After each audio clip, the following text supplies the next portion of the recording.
At Verizon, anyone can trade in their old phone for a new one on us with Unlimited Ultimate, which means everyone in your family could get a new phone and stay on your family plan, keeping you close. Hey, Mom, you seen my toothbrush? Yeah, I'm almost done with it. Oh, maybe too close. Trade in and additional terms apply. See Verizon.com for details. Hello and welcome back to my channel. Today we are discussing the story of the 11-year-old boy missing from Colorado Springs, Gannon Stauch. This case is incredibly heartbreaking and very disturbing, so viewer discretion is advised. This was incredibly hard for me to cover.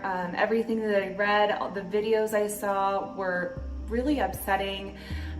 So I just want to warn you that this is kind of a tough case to talk about, especially as a mother, considering that I have 2 kids myself, and we do have a blended family, and so the thought of the involvement of this child's stepmom just kind of makes me so sick. So without further ado, we're gonna go ahead and just dive right in. I have some overpriced Starbucks coffee because I ran out of K-Cups today. So grab some coffee, let's just get right to it.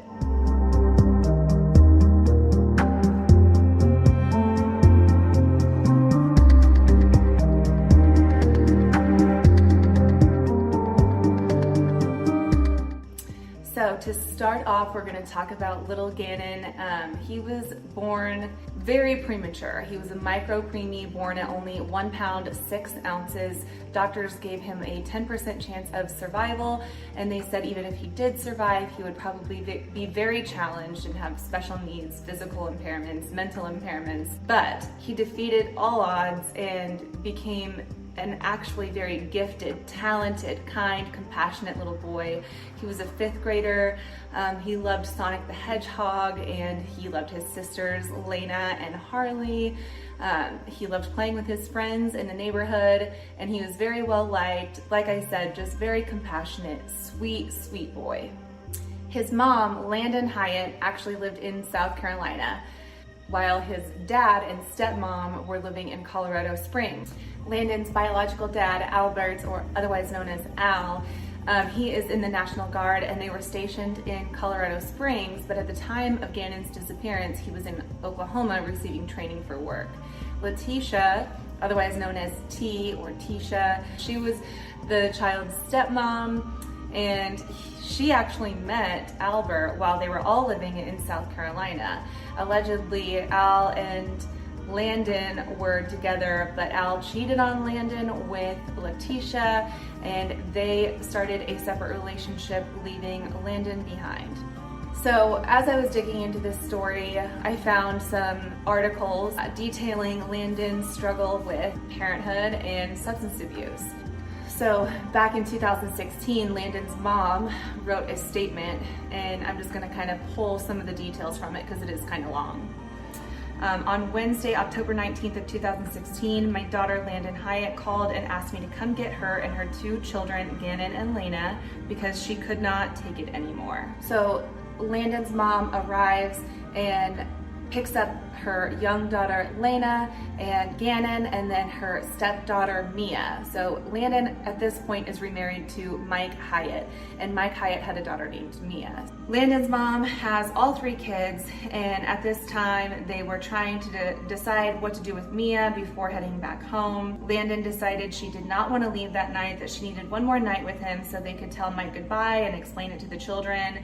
Tammy tried to talk her out of it, but they ended up going back to the apartment because they didn't have anywhere else to take Mia. So when they got back to the apartment, Tammy had told me how bad the apartment looked and wanted to see where Ganna and Lena were living.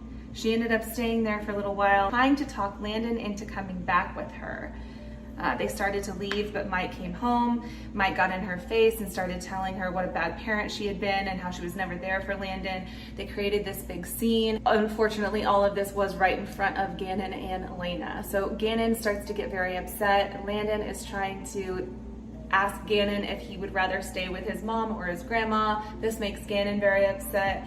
So this issue just kind of shows you some of the adversity that Gannon had gone throughout his childhood. Not only did he have a rough upbringing just being premature and having all these medical needs in the beginning of his life, but then he is in this kind of limbo or tug of war between a parent and his grandparents. So inevitably what ended up happening was Landon and Al decided to split custody.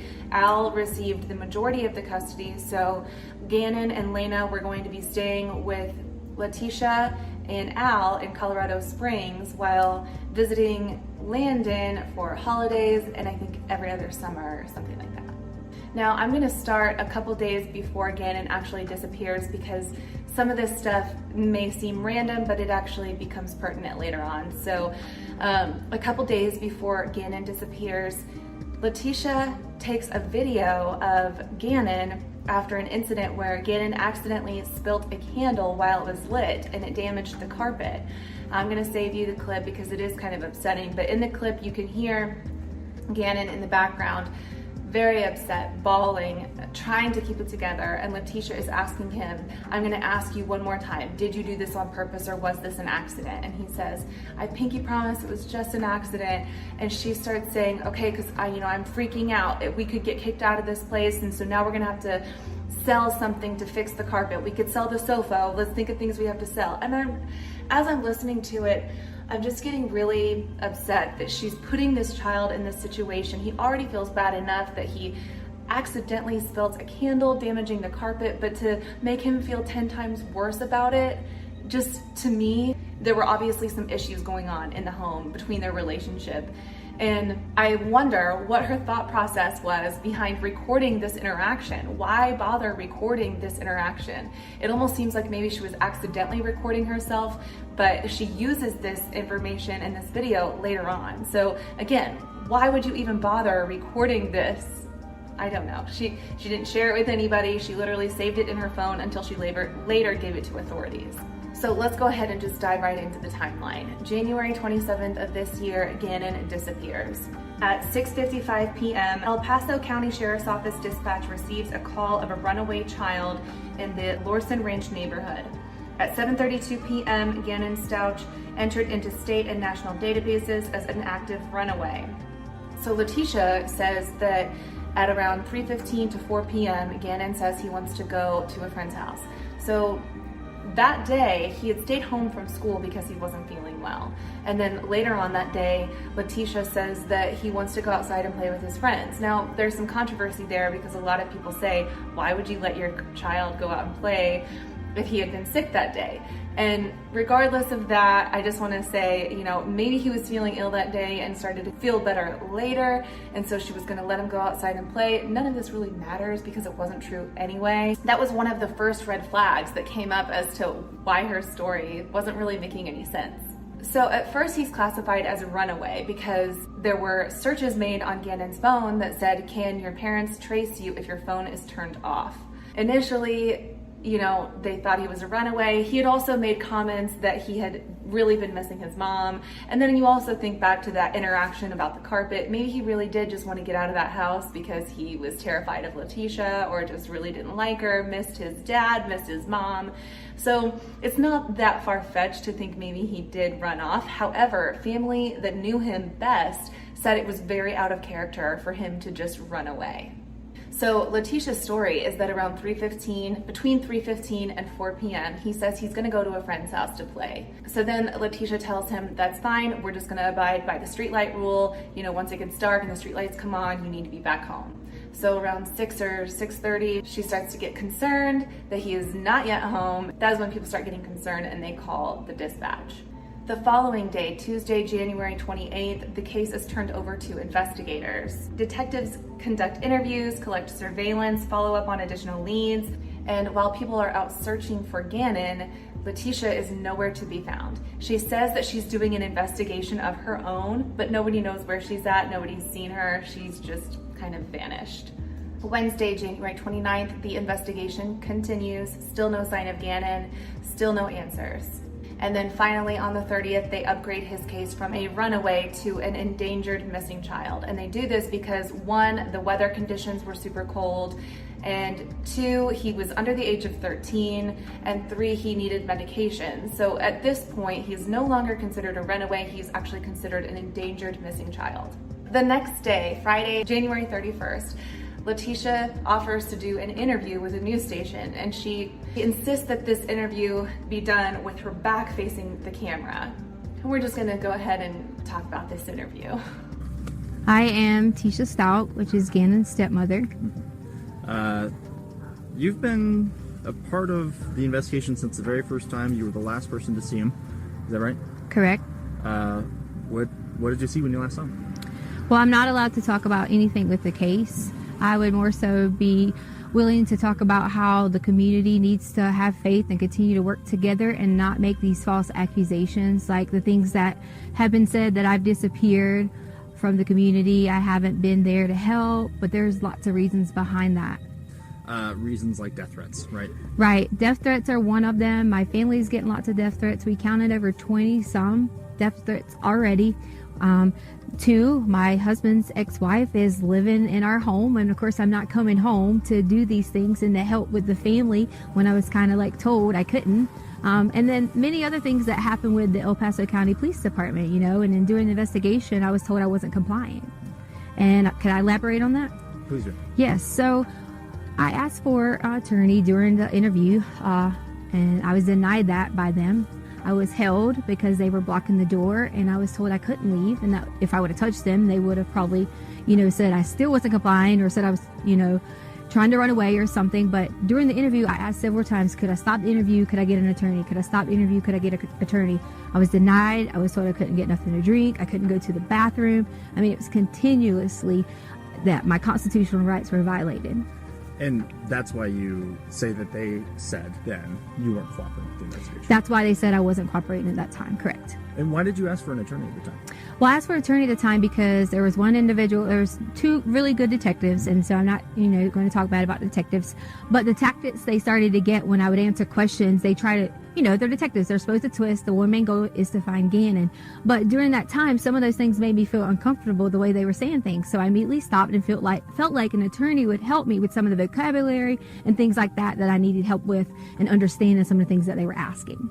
So I just want to pause it right here and talk about 2 screenshots that I found. One of them is from a sugar baby page where she created this profile where she's essentially trying to find rich men to supply her with some money, and she supplies them with some company, I don't know. But anyway, her profile states, I am very athletic, attractive, and well educated.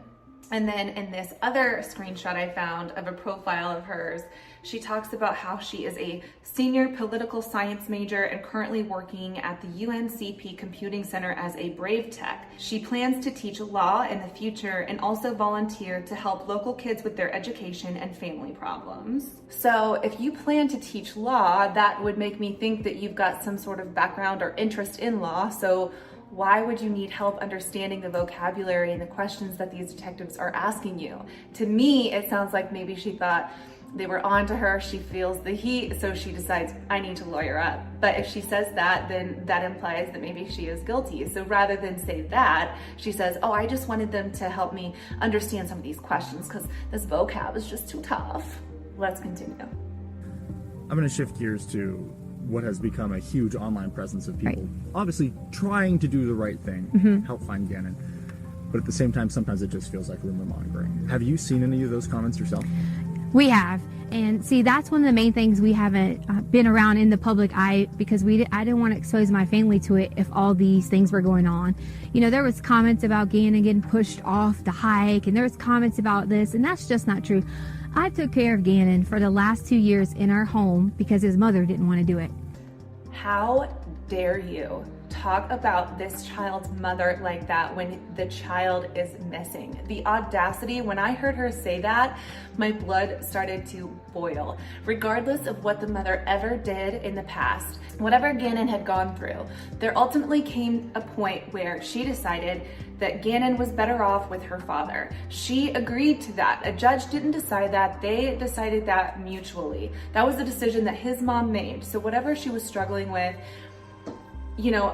addiction or family problems or mental problems, whatever. She decided that she needed to concentrate on those and that Gannon was in better hands with Letecia and his father than with her. And I applaud her for that, because as a child who was raised by a mom who had issues with addiction and alcoholism, I can only imagine how hard it was for her to admit that maybe Gannon was better off in someone else's hands. So not only that, but this child is missing, and you have the audacity to go on national television and say, oh, I took care of the kid whenever she didn't want to. You've got to be kidding me. How ruthless, vindictive, and evil can you be in a time like this when that woman's son is missing and you were the last person to see him and know where he is? She's obviously concerned and she's out here now, and that's what you're gonna say? You're gonna throw that out there out of nowhere? I'm sorry. It just makes me so heated, because the second I heard that, it was like, boom, red flag. And I would never, ever hurt this child. And I know there's some questions out there about, okay, so tell me what happens. That's up to the investigations when they end up letting you guys know, but I've cooperated with them. How does it feel when not only you have a lost child who you are in care of, but then people blaming you for that child not being there? You know, I'm just ready for Gannon to come home. Most importantly, for him to see his family. But second, I am going to be so ecstatic when I'm able to say to people that I hope they have a really sincere apology for all these theories that have came out online, for all the things they said that I have done or people have done. And I just want everyone to know that we're going to find Gannon. And I love him so much. I've helped taking care of him for so long. You hope people have a sincere apology for you? You think that's the first thing that they're gonna think? Oh, thank God Gannon's home. Man, we really owe that chick an apology. Like, if Gannon came home, I imagine their first reaction would be, let's take care of Gannon. What does Gannon need? How can we help this child? I don't think anyone's first reaction would ever be, oh man, we really did that stepmom dirty. And how appalling is it that that is her first reaction? It's all about her. She can't wait for Gannon to come home so that she can be commended and applauded for her efforts as the stepmom. It just makes me sick. That's her first reaction. She's obviously so obsessed with herself and her image and defending herself on social media, as we'll talk about in a second, because of course I have more screenshots of the things that she was spewing on Facebook. Can you talk to me a little bit about him? I don't know him. Gannon is so kind, and he loves to play video games. That's one of his favorite things. He loves Sonic and Mario, and you know, he's always helpful, and he was always so helpful. Did you hear that? That little stutter where she tried to correct herself after saying he was so helpful around the house, past tense. One thing I've learned after watching so many countless crime shows is that the person who is guilty often starts talking about the victim in past tense, because they know, unlike anyone else, that the victim is dead. And he was always so helpful with the dogs around the house, and we have 2 little cute dogs, and he was always like a person I could say, Gannon, can you go do this? And he would do it right away. You know, sometimes with kids we have to remind them and things like that, and that's okay, but he was so sweet and able to help anyone. He could notice when you're sick and say, are you okay? And such a kind heart.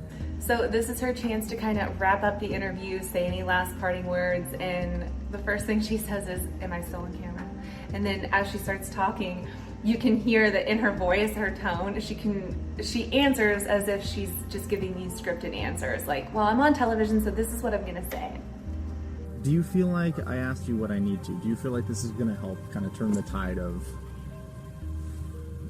what feels like a witch hunt, in my opinion? I hope, am I on camera now? You are still. Okay. I think that a lot of people can see that I'm not missing and see that I am being cooperative, but to me, it's okay that they think those things, because the way someone thinks about me, I don't have a problem with that. So this is her chance to leave one more message for Gannon. We're wrapping it up. The interview says, is there anything you'd like to say to Gannon? And this is what she says. Any message for Gannon? The message for Gannon I have is, Gannon, when you get here, you'll be able to truly tell what happened. And then I really hope I get a sincere apology from everyone who has made all those things, especially from my husband. Oh my God. She can't wait for him to come home so that people can start apologizing to her. Unreal. If my child was missing, the last thing I would be doing is wasting my time answering these types of questions. I would absolutely focus this entire interview, if I had the chance, to get on television in front of hundreds of thousands or now millions of people. What I would be saying is, let's keep the focus on Gannon. Where's Gannon? Let's find Gannon. I would be searching through the ends of the earth to find my child or my stepchild. I'm actually blown away. I feel like this interview is what really started throwing red flags all over the field. This is, I haven't seen anything like this since Chris Watts. This is the female Chris Watts. So before, during, and after this interview, people are going wild on Facebook and social media, basically slamming her, accusing her of knowing where Gannon is and having done something to him. And just a few days later, on February 3rd, their neighbor Roderick Drayton comes forward with surveillance footage from his own home security system. It shows Letecia leaving the driveway in her truck with Gannon. It shows Gannon getting into the truck and then leaving, and then it shows her coming back to the house, and Gannon doesn't exit the truck, or at least we can't see him exit the truck.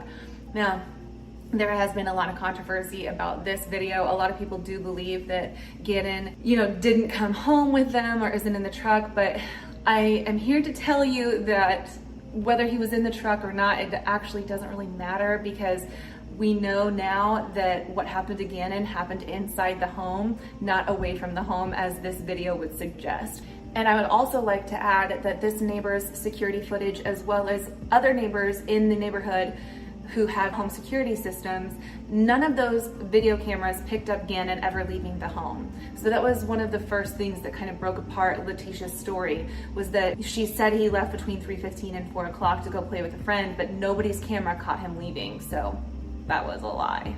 And it's also worth noting that a few days later, she was questioned by authorities. Her story completely changed. And I don't know why this hasn't been talked about more in the vlogs that I've seen or the stories that I've read, but this story reminds me so much of Casey Anthony. Remember when Casey Anthony's daughter went missing and she went and just lived her best life? And then finally, when her parents started probing, where is your daughter? Where's Kaylee? Provide Kaylee, we need to know where she's at. Then she comes up with this big elaborate story about Zenaida the nanny. And that's a whole nother vlog that maybe we'll talk about someday, maybe not, because I freaking hate her. But anyway, it's similar to this story because Letecia comes up with this really bizarre scene, and I'm gonna describe it according to what is written. On the day Letecia was interviewed by the El Paso County Sheriff's Office, arriving 2 hours after she was scheduled to meet with deputies, according to the affidavit. In that interview, Letecia claimed that the day before Gannon went missing, she had met a Hispanic man named Eduardo while driving around the neighborhood. He was working at a nearby construction site, Letecia told authorities, and she had asked him to help her take care of a rug that Gannon had allegedly ruined with candle wax. So I wonder if she recorded that interaction with Gannon and the ruined rug because she was going to use it later for this story that she had concocted. See, it all kind of ties together, indicating premeditation. But she goes on to say, Letecia next saw Eduardo the following day. She told police when she walked into her home and found him inside with a gun drawn. Eduardo held her in the basement at gunpoint for a few minutes, claimed Letecia then let her go to greet her stepdaughter when she came home from school. So this intruder is like holding her at gunpoint, and then she's like, oh, my kid's home, can I at least go say hi? And he's like, yeah, sure, but come right back. And she goes upstairs, says hi to her kid, and then comes back down to this intruder, not at any point letting her child know that there is an intruder in the home. Sure, Jan. She did not, of course, reveal why he let her leave the basement of the home and go upstairs without following her, or why she didn't run for help or call 911 once she had broken free of the armed intruder. When she returned, because she returned downstairs to the intruder, she says that Eduardo vaginally penetrated her against her will. During this period, she believed that she had hit her head and may have blacked out.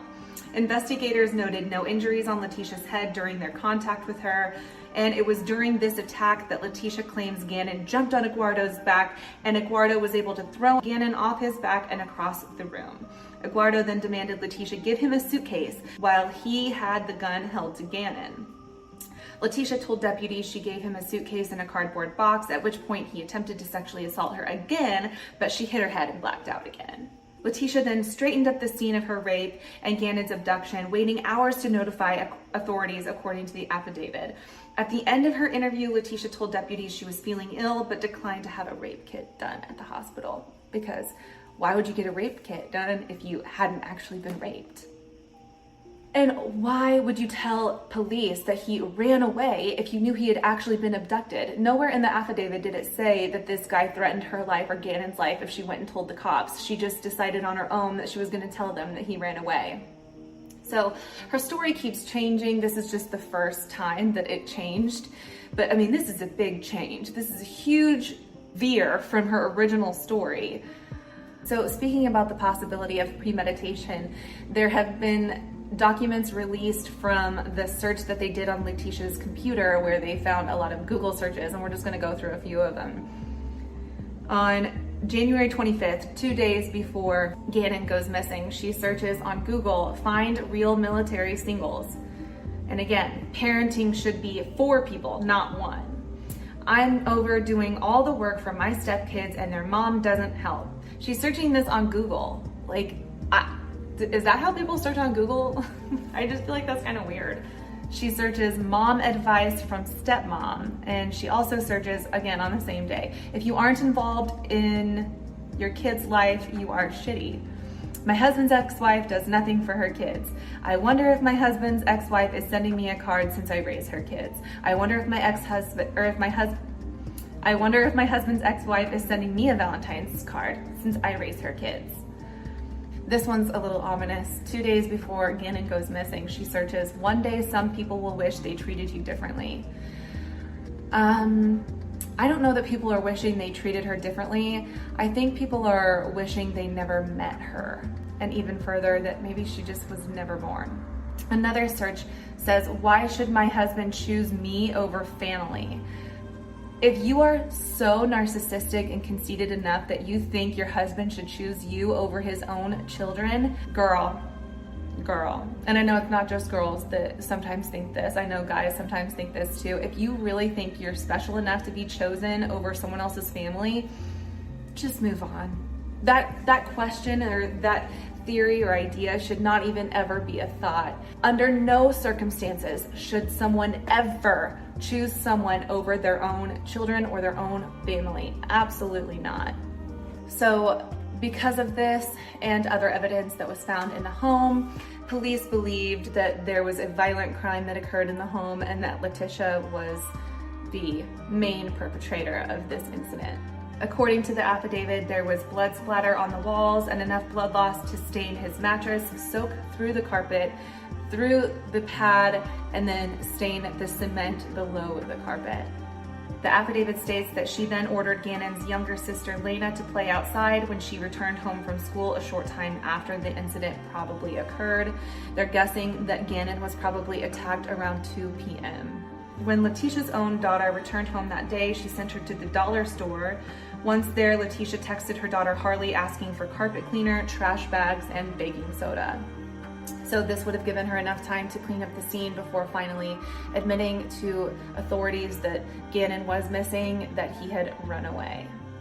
There is no suggestion in the affidavit that either sister knew what happened to her brother in the affidavit, but according to the affidavit, Lena provided an interview to the police, but Harley has not yet done so. So police believe Letecia moved Gannon's body shortly after the incident when people were searching for him, and then again moved him further away once she actually left Colorado. So the search continues for well over a month, and finally on March 2nd, Letecia is arrested in Myrtle Beach, South Carolina. She was likely there staying with family since she was originally from South Carolina, probably knew that she wasn't really wanted back in Colorado, so she at some point went back to South Carolina, but was eventually arrested. And the counts include first-degree murder of a child under 12 by a person in a position of trust, child abuse resulting in death, tampering with a deceased human body, and tampering with physical evidence, according to El Paso County Sheriff Bill Elder. Now, the interesting thing about this is they charged her with first-degree murder, but at this point, they still hadn't had Gannon's body. As we now know, there was enough blood splatter and blood evidence on his mattress, carpet, and cement under the carpet that indicated there was probably a very slim chance of survival from that type of blood loss, leading them to believe that Gannon is in fact dead, and that would be sufficient evidence to prove that he is dead, and that's why they went forward with the first-degree murder charge, even though they didn't have his body.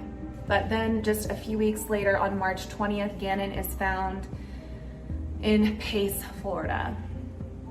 Gannon's body was allegedly found on the side of the road by a construction worker. He was stuffed into a suitcase. Absolutely awful. And due to the condition of his body, it brought 9 additional charges on Letecia, including committing a crime of violence, an enhanced charge that would be used to increase punishment, and then 8 additional counts of crime of violence for the alleged use of a firearm, a blunt instrument, a knife, or other sharp object. They wouldn't go into detail as to what they thought happened to Gannon. According to the condition of his body, these are the charges that they believe Letecia deserves. So this story is just absolutely heartbreaking. As of now, the latest updates have been that Letecia has tried to escape jail. She tried working with a fellow inmate and offering to pay her to help her escape. And so that's been an additional charge, just add them to the list. And as of 3 weeks ago, Letecia could actually be moved to a state hospital where she is going to be evaluated to see if she is fit enough to stand trial, to, I guess, evaluate her mental capacity, to see if she is capable of understanding the roles of each person in this trial and the vocabulary they're going to use and things of that nature. I really hope that this doesn't turn into a case where she's able to claim that she's insane or whatever just to get a lesser sentence. I really hope that she is punished to the absolute fullest extent of the law. This person is an evil onion, manipulative, vindictive, just awful. She deserves to be put away for life. So to finish up, my heart just breaks for this situation. This was completely unnecessary. I feel awful for Gannon, for his family, for his biological parents and his sisters. This is just such an unnecessary loss, and my heart just breaks for them. I also want to talk about the effect that social media played on this case, because I do think that some of the things that were being said on social media kind of offered a little bit of a hindrance to this case. There was no chance Gannon was going to be found alive. We know that now.